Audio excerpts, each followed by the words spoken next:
very much, and thanks for telling us that you are using this tool, because this is in the end the objective of such such tool. So let me share my screen. I hope everybody can hear me well.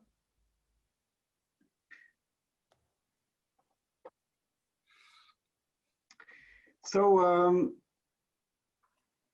we are from Climact. Let me just display this. Climact is a Belgian consultancy. We are working to support private and public decision makers to effectively reduce the greenhouse gas emissions in line with the Paris Agreement. And one of our tasks with the NGOs and public bodies is to develop scenarios, long-term scenarios of short-term scenarios, to see what are the options to be in line with science and the Paris Agreement. And so today we are very happy, my colleague Julien and I, to present you some of the findings of one of our studies we did at the European level. So basically today we will show you a transparent model, the transparent model that Timo just mentioned, which allows the user to play and test options to reduce the greenhouse gas emissions of the EU 27. Thanks to the model, we have developed a set of scenarios and a report that shows that it is technically feasible to achieve 55% or even 65% reduction of the greenhouse gas emissions by 2030 compared to 1990 level, when excluding the LULUCF. And so you can do it also when including LULUCF, of course. But that remains a challenge, and all the sectors need to contribute. And we will show you what are the key learnings we have identified thanks to our modeling exercise. So basically, our initial objective was to show how the EU can raise its current target and what it means in terms of concrete and tangible implications. More recently, we have been using that tool and these scenarios as well to discuss the EU Commission impact assessment that was published a few weeks ago. So we will try today to, as a sneak preview, to share with you also some of the learnings from that comparison. So just in terms of scope, so we are looking at emission reduction compared to 1990. The initial model was, or the initial report on 2030 was excluding the LULUCF to be in line with the current target. But obviously, LULUCF needs to be considered because it plays a massive role in reaching carbon neutrality by 2050, and also because the European Commission has suggested to include it in the discussion. So there are two reports where you will find more details about what we're gonna present today. One report on a discussion on 2030 targets. This is the main topic today. And more recently, another report published just this Tuesday or Monday, discussing the impact assessment. It's all available on our website. Julien, I will give you the floor for presenting the tool. Thank you, Jérôme. And thanks everyone for joining. I have a bit of an echo here. Obviously it's quite challenging to present you the tool and the results in such a short time, but we'll try to give you a good flavor of what it does. I'm first going to give you, you want to keep sharing the presentation? So first of all, what are we basing ourselves on? We're leveraging the CTI model. It's a tool that's comprehensive and dynamic, and we cover all energy sectors and all greenhouse gas emissions. The tool has been built over multiple years, gathering insights from a lot of stakeholder engagements, expert consultations, and that's fed all of the assumptions that we're using in the model across the sectors. It's open source. It also has an online version, which Timo has already used, and that online version allows you to test new scenarios and really understand what the assumptions are that were used in the scenarios. So all of this is really there to develop energy transition scenarios based on realistic and transparent assumptions. It's not a model that does forecast. It's not short-term forecasting. It's really about longer-term, mid to long-term scenarios. It's also not cost optimizing. A lot of other tools like primes are leveraging cost optimization. We don't trust cost optimization for long-term scenario pathways, because we think that it can lead you to take avenues without being sure of what the cost reductions will be, and without really understanding what happens in the choices you make.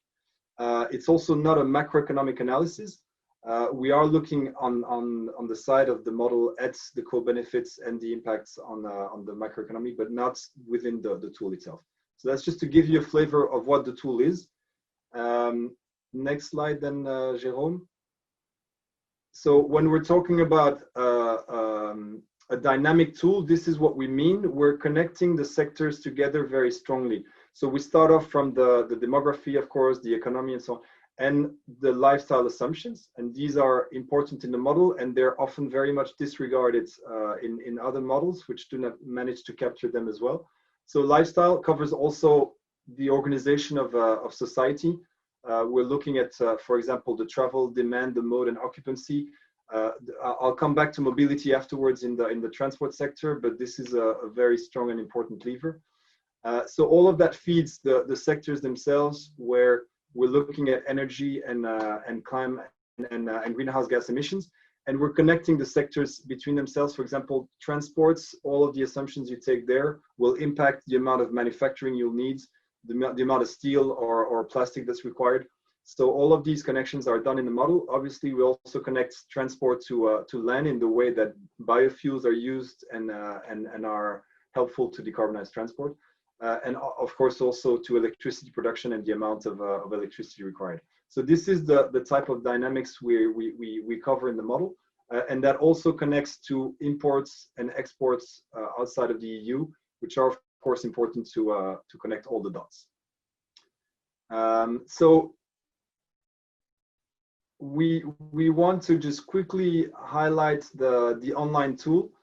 This is how it looks. Do you want to connect to the online tool then, Jérôme, or do you want to give me the screen?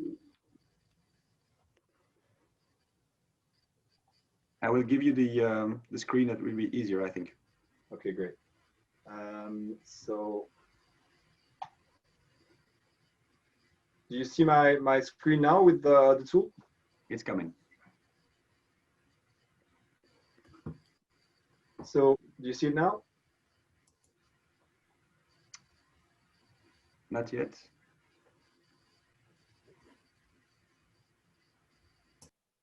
Is it there now? Let me know when you have it.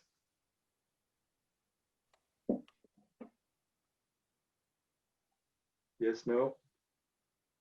No, we can see that you started the process, but it's black. Ah.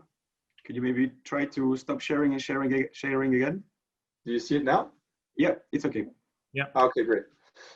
So you see how the web tool, this is the conversion of the model I described into the online web tool. And you see how you have the output parameters here, all of the implications, and you can choose the implications that you look into here with the menus. And below, you make all of the assumptions on the sectors. So typically, I talked about transport.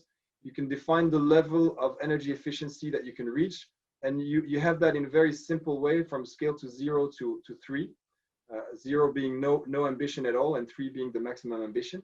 And so you can define, well, for example, the online transport demands. Do we have an increase in transport demand for citizens across Europe by 24% between 2015 and 2050, or do we strive to shift behaviors and have a reduction in transport demand?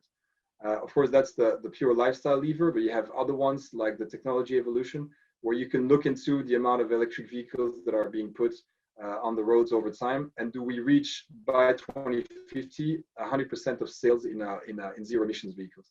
So these are the type of descriptions you have that help you clarify exactly the choices you make. And you also have a few scenarios that are predefined here that you can select that help you start from more or less ambition in the scenarios. So this is really how we're building the scenarios, and you have directly the key KPIs here on the right hand side that allow you to understand where you reach. We don't have enough time now to go deep into it, but Tiemo has shared the link. If you have any questions on the tool, don't hesitate to come back to us. and we hope that you'll be able to define some new scenarios and better understand the transition with the tool. What I suggest is that we now start moving to the key messages that we've extracted from the tool, and also deep dive into the sectors.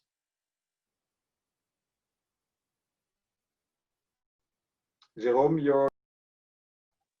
Thank you, Julien. Let me take the hand back. So as Julien said, we thanks to the tool, we have defined different scenarios trying to reach, looking at the KPIs here on the right, to reach 55% reduction by 2030, or even 65% reduction. And we did it by playing with the different families of levers. As Julien said, some of the levers are more lifestyle oriented, some other levers are more technology oriented. And so we came up with 3 scenarios that you have here a direct link. And by the way, these slides will be made available on our website after the webinar. So by just clicking on these links, you will access these predefined scenarios. Obviously, there are other scenarios, and you can choose. And as Timo just introduced, you can push a little bit the things that you think are more relevant, and maybe lower the effort on some other aspects, some levers. So based on these 3 different types of 3 different scenarios, we came out with a conclusion that yes, it is possible to reach 55% or 65% reduction by 2030, excluding LULUCF. We have seen how also for 55%, there is some flexibility. We have managed to create a scenario which is putting more emphasis on technologies only and preserving our current lifestyle trends. And we have another scenarios called the balanced scenarios, where putting a bit more effort on the lifestyle changes and a bit less pressure on the technology development. We have also managed to create a 65% scenario, which means that a 65% scenario means that you need to activate the full range of levers pretty soon. There is a little bit less flexibility, obviously, given the short time frame that we are looking at. So we have different scenarios, even though the 55% scenarios look from a general perspective to reach the same target, they do it on a very different way. Looking just at, for instance, the amount of carbon capture and storage that is required in the 2 scenarios, you see that the balanced scenario only expects 7 million tons of CO2 capture by 2030, which is roughly speaking, I think, the commitment of the Netherlands, while the technology scenario requires more than tripling that amount of captured carbon by 2030. And you can see also for the transport sector how there is a significant difference between the 3 scenarios in terms of emission reduction. And when you play with such a tool and when you try to reach your target, you will quickly observe that there are very strong relationships between the sectors. And if you lower the effort somewhere, you need to push much harder on some other sectors, which is the key interest of this tool. And so in terms of cross-sectorial links, the key things that we have observed are the following. First, the power sector has a major role because it helps decarbonizing other sectors. This is why in our 3 scenarios, the power sector is reaching 90% reduction of its emissions by 2030, irrespective of the scenarios. Next, from the industry plays a major role in providing the materials that you need to develop the technologies, to deploy the technologies for other sectors. Like think about renewables, for instance, you need a lot of materials, or electric vehicles, you need materials as well. So the role of decarbonizing the industry is central as well to help the other sectors and the overall emissions to be reduced. So shifting to a more circular and functional economy is a key conclusion of this study. Bioenergy is sometimes used to decarbonize other sectors when some technologies are not yet available. Think about transport or heating the buildings. But obviously there are limitations to the way we can use bioenergy, limitations in terms of sustainable potential, and also limitations in terms of conflict with other land uses, which could contribute to carbon capture, for instance. And then more generally, there is a kind of trade-off to be found between technology development, which helps preserving the economic activity, doesn't ask us to change our lifestyle very much, but may raise some other challenges in terms of resources availability, in terms of investments, and so on and so on. And then there's the question of the timing. When you play with the tool, you will see that that 2030 is very soon, and that also is a key milestone towards 2050. So any effort that you don't do before 2030 will need to be done shortly after 2030 if we want to reach net zero emissions by 2050. So as a conclusion, all these scenarios require very urgent and strong actions from in all the sectors. So now we will dive into each sector separately.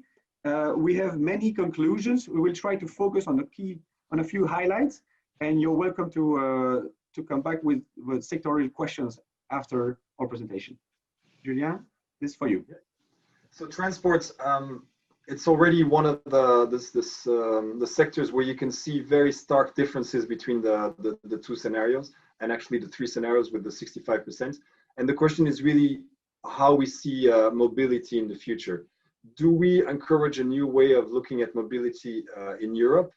Do we want to ensure cities that are built to allow for softer modes like bikes and electric bikes? You know that currently privately owned vehicles are sitting idle 95% of the time. So that's a massive waste of resources. Do we want to push a better use of that resource? Do we want to also ensure that those vehicles are being built to last much longer? So all of these questions are really key to the contrast that you'll see in the scenarios. Maybe then the next slide. You see here on the next slides the evolution of the vehicle fleet, and you really see the contrast that I was talking about with all of these trends. Do we go into a more technology-focused scenario? You see the 55%, the first column for the 2030 scenarios, which roughly stabilizes the fleet of vehicles, but looks at a very strong shift towards electric vehicles, the green part on top. And that's already about 70 million vehicles on the road, so electric vehicles on the road by 2030. So that's one scenario. The more balanced shared effort scenario is looking at pushing all of the levers concerning modal shifts, the shared mobility as a service already much faster, and also in a way trying to capture the added value for the industry through improved transport and improved mobility. And so you see that in that case, the fleet reduces significantly, because as people start owning cars less and using shared fleets, obviously the cars are being used more, and the fleet is smaller. So then in that case, you see that the amount of electric vehicles required is much smaller. You can reach 55% by mostly having a better use of the vehicles and starting the shift towards electric vehicles, but not going as quickly as you need for the technology focused scenario. And then you have the 65 scenario, where clearly, as Jerome was saying earlier, everything needs to be done. So you need to do both a strong reduction in the fleet by leveraging the demand side levers, but also quite a significant amount of shift towards electric vehicles. You see that the green box, the amount of electric vehicles is already bigger than the balance scenario. So that's in a nutshell really the contrast between the scenarios, and really none of them are simple. We find that going for the technology focus will be very challenging, and obviously shifting the societal organization of transports, the way we look at mobility is also very challenging. Here you see what it means in terms of energy demand. So there's strong reductions in both the 55% to around 30% less energy used. So that's a relatively similar figure, but as you can see, and as you saw in the previous slides, the mix behind that is very different. And for the 65%, as we're pushing all of it faster, we get to a 55% reduction in energy demand.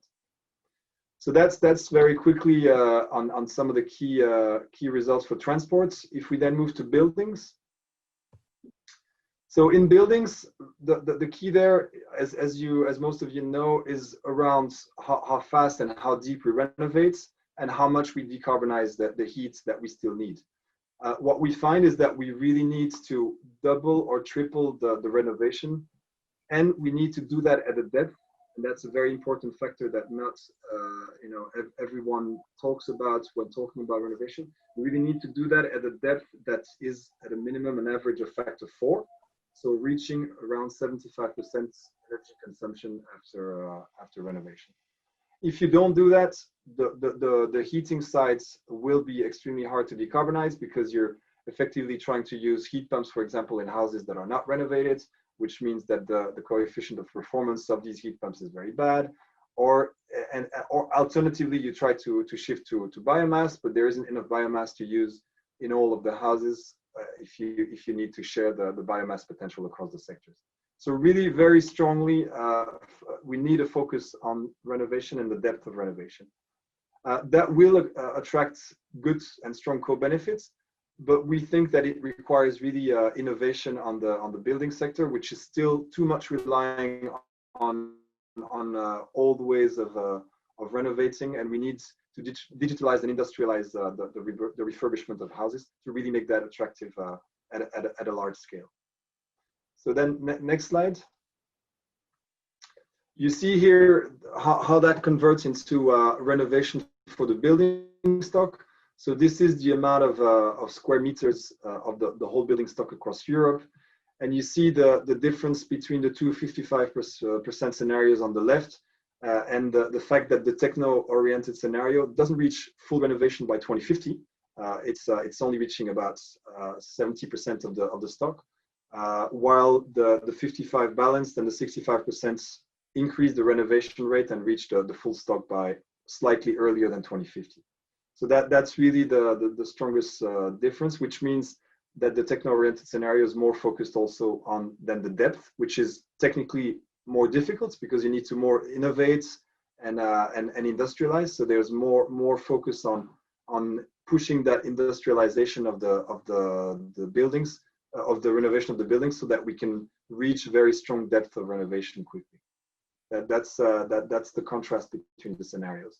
And we've looked then at, so you see here the greenhouse gas emissions covering all of the buildings from 2015 and then to 2030 for the range of the scenarios that we talk about in the CTI, the 55% ones, and the one from the impact assessment from the Commission that was just released. You see the range for the three main scenarios reaching 55%, careful, 55 including LULUCF.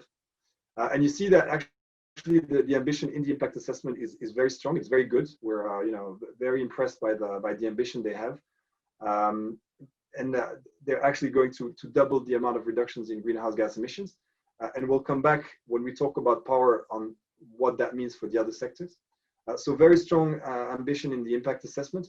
But if we go to the next slide, you'll see that it's quite strongly related to the fuel shift. So they really rely very strongly on taking out coal and oil from the building sector. Which means they have a very, very strong fuel shift required and a very fast one. We find that potentially they're missing a little bit of ambition in terms of the renovation rate because they don't reach the 3% that we have in the shared effort scenario. So they're clearly more focused on the technology focused scenario that we highlighted in our reports, but still very strong and very good ambition from the impact assessment. I think that was it for buildings. Jérôme, I'll give you the word for industry.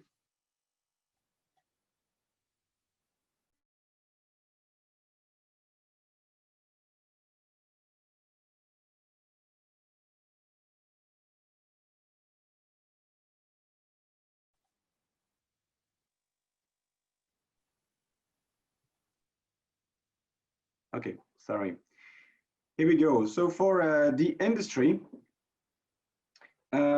you remember that the industry is taking as an input all the resulting activity from the transport, from the buildings, and from the other sectors. So it's looking at how many products we want to manufacture in the EU, and then there are some industry-specific action levers, like changing the way we design our products, the type of materials we use, the share of recycled materials we use for the products, also the lifetime of the assets, and so on and so on.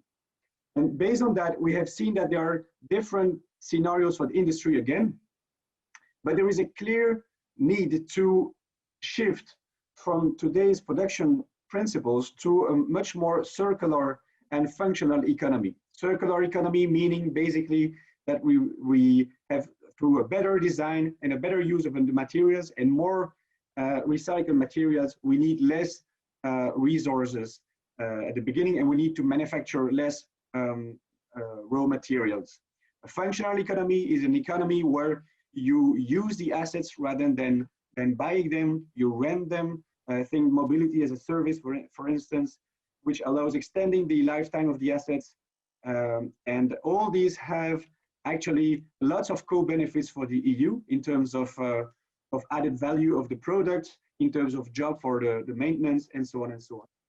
So basically, looking at our scenarios, we have seen how the technology scenario allows to keep today's production levels, or to limit the reduction of the production level.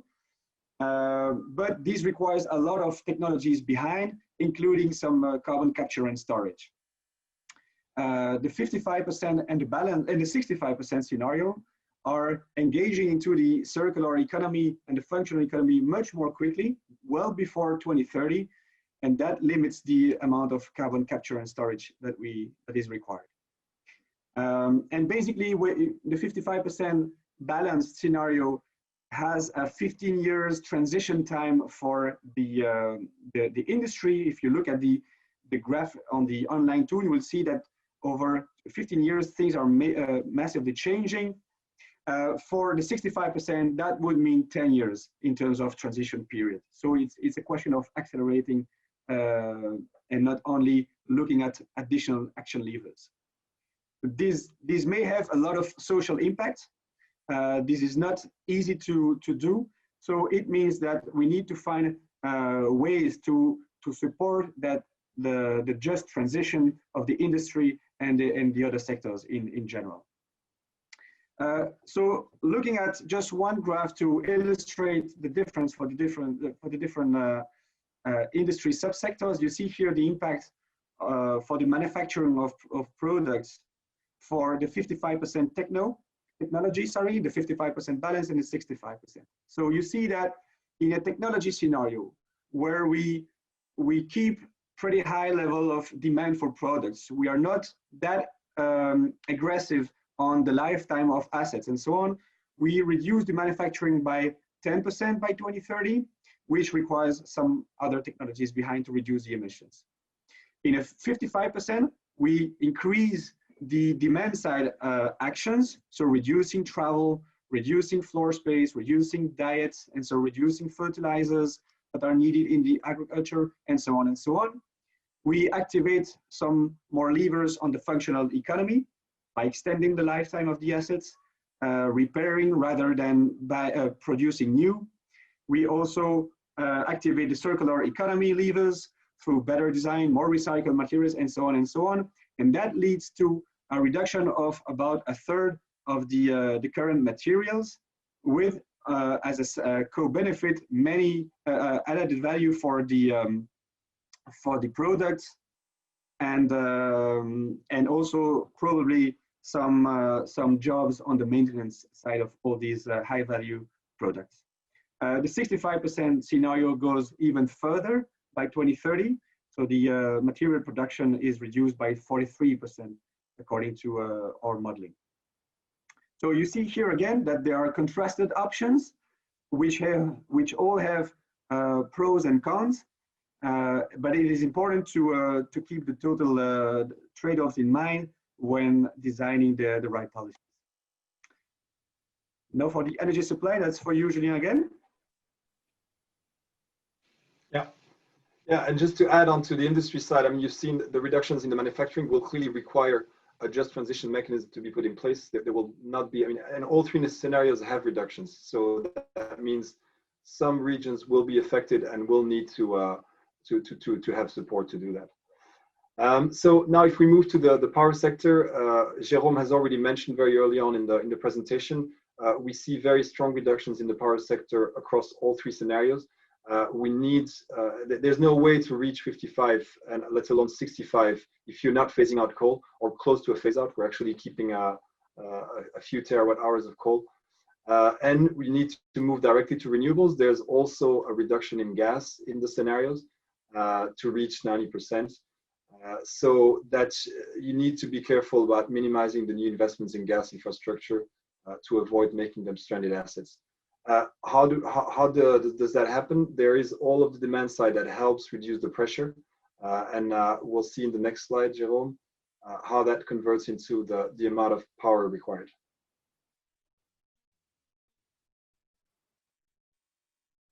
So you see here how the three scenarios compare in terms of power demand in 2030. And this is compared to the 2020 amount. So the technology scenario with what happens on the demand sectors increases the amount of power required by 15% compared to the other two, which reach minus 10% compared to 2020. So that's the starkest contrast between the scenarios, and it's really actually coming from all of what happens on the demand side. So that increase in power demand means that there's a need to build out renewables faster and more massively in the technology scenario. You see that we need to triple the amount of renewables compared to 2020, reaching almost 2,000 terawatt hours. That compares to a bit more than doubling it in the 55% balance scenario and the 65%. So that's the strongest difference. For the rest, the phase out from coal is very similar in all three scenarios, very strong, and also a strong phase out from gas, although there is some gas left in the 55% technology scenario.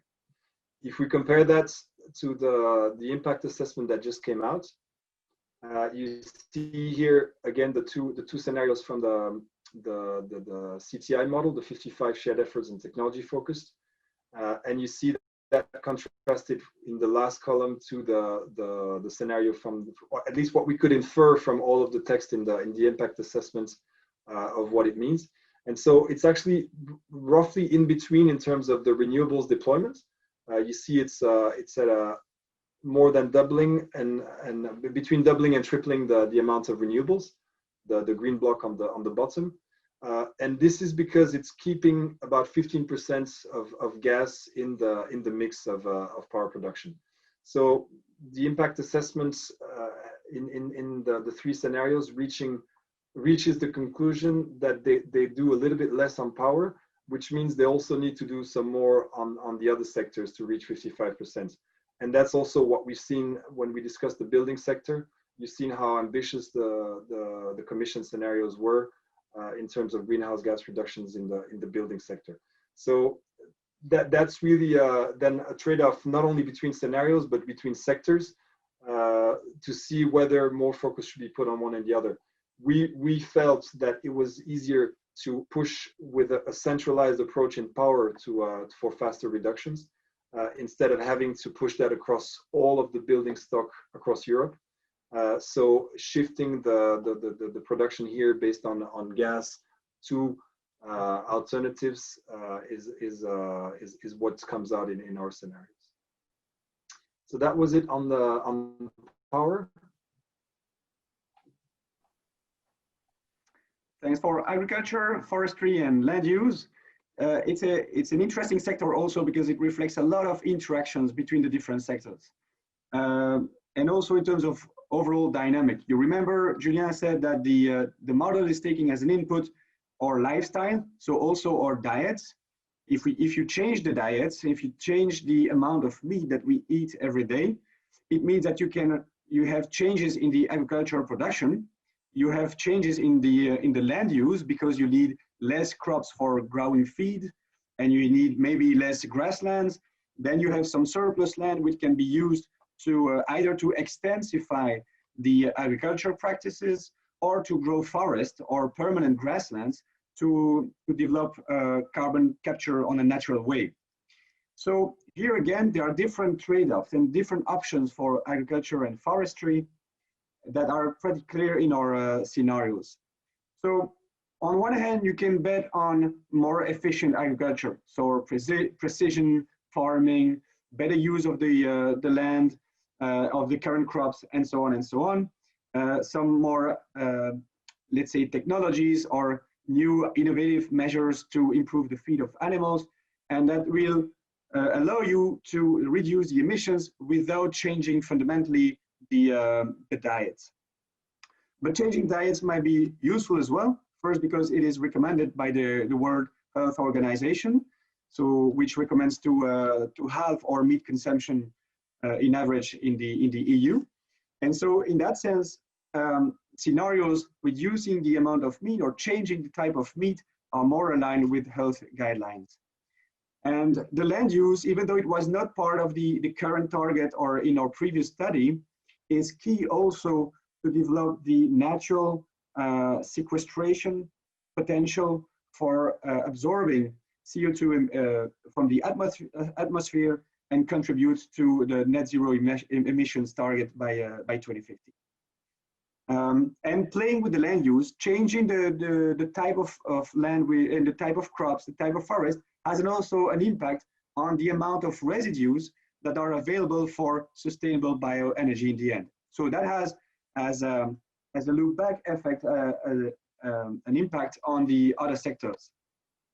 So our three scenarios are slightly different in terms of diet plans. So the technology is basically following the current trends, which is reducing. No, it's actually 11% reduction of the meat compared to today's level, while the trend would be 5%. If I'm not wrong, the impact assessment from the Commission is just relying on the current trends without activating any lever on that side. So it would be close to the meat quantity trend you see on the left-hand side. You see that the 65% is going up to 32% reduction of the meat consumption, and also a shift from ruminant meat to non-ruminant meat, which in the end is closer to the World Health Organization guidelines for this. So this has impact on the amount of forest, of grassland, but also in terms of residues that is available for bioenergy. You see here a comparison of our scenarios, the technology in the balance scenarios, compared to the impact assessment scenarios. Basically, in terms of solid and gaseous biomass, there is no big difference between our two sets of scenarios. You see that we are pretty close to today's level. But in terms of liquid biofuels, so the biofuels for transport mainly, there is a significant difference. So while our CTI scenarios are reducing the amount of liquid biofuel compared to today's level by 15% approximately, you see that the Commission is almost doubling the amount of liquid biofuel that in the suggested scenarios. So this is the key difference. That leads us to the cost. Obviously, when you have a more technology-oriented scenario, you need more investment in these technologies. So you need more capital investment. You see here the dark blue box. These investment in efficiency and in new processes, in new technologies, allows you to reduce the amount of fuels that you use. You obviously need also some operational and maintenance costs that are associated to these new technologies, assets, and so on. In the more balanced scenarios, or in the 65% scenarios, you need less technologies thanks to the demand side actions. And you see that as a consequence, the amount of capital investment is reduced. It's not so far from today's level, from a business as usual level. And the fuel costs are massively reduced, and so are the OPEX as well. So obviously the scope of the cost should be very carefully analyzed, but we have similar conclusions in other scenarios from the Commission, where you see that if you reduce the demand side, that you activate the demand side actions, in the end you have scenarios which have less investment costs. So this is all for the quick presentation. I know that time is flying. Yeah, indeed. So